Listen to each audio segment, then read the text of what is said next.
ડભોઈ નગરપાલિકાની ઘોર બેદરકારીને પગલે સામાન્ય વરસાદમાં જ મહુડી ભાગોળથી પરબડી સુધીનો મુખ્ય માર્ગ ધોવાઈ ગયો છે।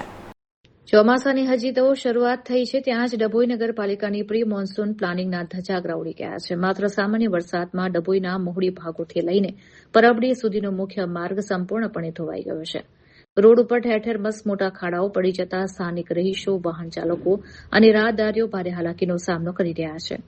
સૌથી વધુ આશ્ચર્ય અને આક્રોશની વાત એ છે કે આ સમસ્યા જે વિસ્તારમાં સર્જાઈ છે તે વોર્ડ નંબર 4ના કાઉન્સિલર અને નગરપાલિકાના ઉપપ્રમુખ પોતે પણ આ જ વિસ્તારના વતની છે।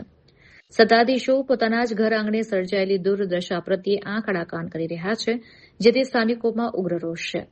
માર્ગ એટલી હદે બિસ્માર બની ગયો છે કે વાહન ચાલકોને ત્યાંથી પસાર થતા 10 વાર વિચાર કરવો પડે છે અને અવારનવાર નાના મોટા અકસ્માતોનો ભય રહે છે। જનતાનો આક્ષેપ છે કે તંત્ર કોઈ મોટી દુર્ઘટનાની રાહ જોઈ રહ્યું છે। સ્થાનિકો દ્વારા માંગ કરવામાં આવી છે કે મહુડી ભાગોળથી પરબડી સુધીના ખાડાઓનું વહેલી તકે યુદ્ધના ધોરણે મેટલિંગ કામ કરીને પુરાણ કરવામાં આવે।